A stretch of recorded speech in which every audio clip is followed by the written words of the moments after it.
El rayo que parte los cielos, el tridente que domina los mares, el yelmo que vuelve invisible a un dios. Estos son los símbolos de la autoridad cósmica absoluta, la definición misma del poder divino. Pero, ¿alguna vez te has parado a preguntar quién los hizo? ¿Quién sostuvo el caos puro del cosmos en sus manos y le dio forma? La respuesta no es un rey, ni un guerrero, ni un radiante dios de la luz. La respuesta es aquel al que desecharon, aquel al que llamaron el cojo. El gran secreto del Olimpo es este: su gloria, su poder, su misma capacidad para gobernar, fue armada por el marginado que expulsaron del cielo. Esta es la historia del dios que rompieron y cómo él construyó secretamente su mundo. Creemos que conocemos a los olímpicos. Los vemos radiantes y perfectos, sentados en sus tronos de mármol, empuñando el poder como si fuera su derecho de nacimiento. Pero eso es una mentira. El poder nunca es un derecho de nacimiento. Se forja. Y la historia de esa forja no comienza con una explosión, sino con una caída. Nuestra pregunta central no es solo cómo Hefesto armó a los dioses, es ¿por qué? ¿Por qué este panteón, una familia obsesionada con la perfección física y la belleza impecable, se volvió totalmente dependiente del único Dios que consideraban imperfecto? Para encontrar la respuesta, debemos viajar a un momento de crueldad divina y presenciar el nacimiento de un poder que nunca podrían entender. Imagina que estás allí, en los albores de la era olímpica. El aire en la montaña sagrada es fino, reluciendo con poder. Hera, reina de los dioses, acaba de dar a luz. Pero no hay celebración. Solo hay un silencio horrorizado. Ella mira a su propio hijo y en sus ojos no ves amor, sino vergüenza. El niño no es perfecto, es cojo, deforme, una afrenta al ideal divino. Y entonces, ella hace lo impensable. Toma a este infante, su propia carne y sangre, y lo arroja desde la cima del cielo. Siente la ráfaga de aire, los cielos encogiéndose hasta ser un punto de luz sobre ti. El mundo abajo, un borrón de verde y azul, precipitándose hacia ti. Estás cayendo durante un día y una noche. Una caída lo suficientemente larga como para destruir cualquier esperanza de pertenencia. Eres el no deseado, el desechado. Golpeas la agitada superficie del mar y el mundo se oscurece. Aquí es donde la historia debería terminar. Una tragedia, una nota al pie en la gran épica de los dioses. Pero el destino y la forja tenían otros planes. No fue encontrado por dioses, sino por las amables ninfas del mar, Tetis y Eurínome. Ellas llevaron su cuerpo roto a una gruta oculta bajo las olas, un lugar muy lejos de los ojos juzgadores del Olimpo.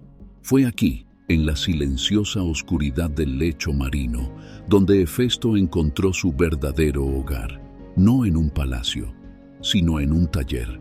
¿Por qué recurrió al fuego y al yunque? Porque su vida comenzó con una catastrófica pérdida de control. Era un objeto, arrojado y desechado. Pero aquí, en el corazón de una cueva volcánica, él era el maestro. El fuego le obedecía. El metal se rendía a su voluntad. Verás, los otros dioses practicaban las artes de la guerra, del amor, de la cosecha. Hefesto practicaba el arte de la transformación. Podía tomar la tierra cruda y terca, el mineral feo e inútil, y a través del fuego y la presión y la voluntad, convertirlo en algo hermoso, algo útil, algo poderoso. Pasó sus años olvidados forjando no armas de guerra, sino joyas para las ninfas que lo salvaron. Intrincados broches que reflejaban las formas espirales de las conchas marinas, collares que capturaban la luz del sol sobre el agua. Un pequeño detalle, aparentemente insignificante, un simple acto de gratitud. Pero recuérdalo, ese acto de creación Fue el primer temblor de un poder que pronto sacudiría al Olimpo hasta sus cimientos. La noticia de un maestro artesano oculto en el mar finalmente llegó a los cielos. Y Hera, su madre, escuchó los susurros, vio las joyas que llevaba Tetis y sintió envidia. Exigió saber la fuente. Y cuando supo que era el hijo que había desechado, no sintió remordimiento. Sintió codicia. Le ordenó que regresara, que tomara el lugar que le correspondía, que forjara para ella. La respuesta de Hefesto no fue una carta, fue un regalo. Un trono magnífico, hecho de oro y plata, con incrustaciones de marfil y gemas. Era una obra de arte tan profunda que parecía cantar con su propia luz. Llegó al Olimpo y todos los dioses se maravillaron. Hera, hinchada de orgullo, creyó que era una ofrenda de perdón de su hijo perdido. Lo vio como la validación máxima de su estatus como reina. Este es el giro. Este es el momento en que corremos el velo y vemos que lo que los mortales e incluso los dioses perciben como un regalo es, de hecho, un juicio. Hera se sentó en el trono y entonces intentó levantarse. No pudo. Bandas invisibles e irrompibles de adamantio habían surgido del armazón, sujetándola firmemente. Era una prisionera en su propio asiento de poder. El pánico estalló. Los dioses se sumieron en el caos. Ares, el poderoso dios de la guerra, desenvainó su espada de bronce y golpeó el trono con todas sus fuerzas. Su espada se hizo añicos. La prisión dorada no tenía ni un rasguño. La fuerza bruta y pura del mayor guerrero del panteón fue completamente inútil contra el intelecto y el diseño del herrero olvidado. Lo habían arrojado de su mundo, y ahora él había atrapado a su reina con nada más que un mueble. Finalmente lo entendieron. Hefesto no era solo un artesano, era un maestro de la lógica ineludible. Sus creaciones no eran solo objetos, eran argumentos forjados en metal. Y este trono dejaba un argumento perfectamente claro. No puedes escapar de las consecuencias de tus propios actos. Dionisio fue enviado para persuadirlo, para emborracharlo con vino y traerlo de vuelta al Olimpo. Y Hefesto regresó, no como un suplicante, sino como un conquistador a lomos de un burro, un símbolo de su humildad y terquedad. Solo él tenía la llave. Liberó a su madre, pero no por amor. Lo hizo por un precio. Su precio fue un lugar en el Olimpo. Su precio fue la mano de Afrodita en matrimonio. Su precio fue su propia forja, establecida en la propia montaña sagrada. Lo trajeron de vuelta no porque lo amaran, sino porque lo necesitaban. No tenían elección. Y desde ese día, la forja de Hefesto se convirtió en el corazón secreto del poder olímpico. Piénsalo.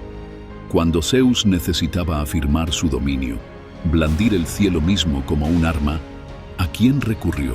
Fue Hefesto quien atrapó el rayo en sus manos y lo forjó en los dentados relámpagos. No solo hizo un arma, le dio al rey de los dioses su sello, su símbolo de autoridad suprema. Cuando Poseidón buscó dominar el vasto y caótico abismo del océano, fue Hefesto quien creó el tridente, una herramienta que podía sacudir la tierra y agitar las olas, concentrando el inmenso poder del dios en un único punto.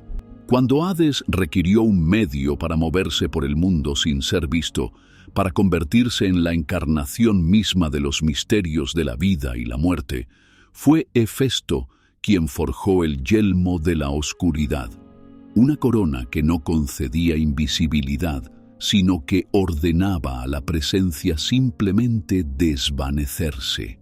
Las sandalias aladas de Hermes, el carro de Apolo que tiraba del sol, el impenetrable escudo de Aquiles, en el que estaba representado el cosmos entero, cada instrumento de la voluntad divina, cada símbolo de su majestad, provenía de las manos llenas de cicatrices del único dios que habían considerado feo. Así que volvemos a nuestra pregunta central. ¿Por qué él? ¿Por qué el marginado era el indispensable? La respuesta yace en su caída. Los otros olímpicos nacieron en la perfección. Ellos heredaron su poder. Nunca tuvieron que construirlo. El suyo era un estado de ser estático e inmutable. Pero Hefesto nació roto. Tuvo que transformarse a sí mismo. Entendió algo que los otros nunca pudieron, que el verdadero poder no es una herencia. Es la habilidad de tomar algo crudo, roto o caótico y a través de la presión y el fuego, forjarlo en algo con propósito y diseño. Desecharon la piedra imperfecta, sin darse cuenta de que era el único material con el que se podía construir un cimiento. Hefesto no era solo el dios de la forja, era el dios de la creación misma, de la tecnología, de convertir un defecto en una función. Los otros dioses eran los gobernantes, las caras en las monedas, pero él era el motor que funcionaba en las profundidades de la montaña, la fuerza silenciosa e incansable que hizo posible su gobierno. Esta antigua historia no es solo un mito, es un eco que resuena a través de la eternidad. Nos cuenta una verdad profunda y atemporal sobre la naturaleza de la fuerza. Nos recuerda que las cosas que desechamos, las personas que consideramos rotas o imperfectas, a menudo poseen un poder que no podemos comprender. El mundo siempre alabará la estatua impecable, al héroe perfecto, al rey radiante en su trono. Pero el mito de Hefesto nos pide que miremos más profundamente. Nos pide que miremos a la forja, al fuego, a las manos con cicatrices que toman lo despreciado, lo rechazado y las cosas rotas de este mundo, y en secreto, incansablemente, construyen las mismísimas herramientas que dan forma al destino. El verdadero poder no consiste en nacer sin defectos, consiste en tener el coraje de forjarlos y convertirlos en armas de creación.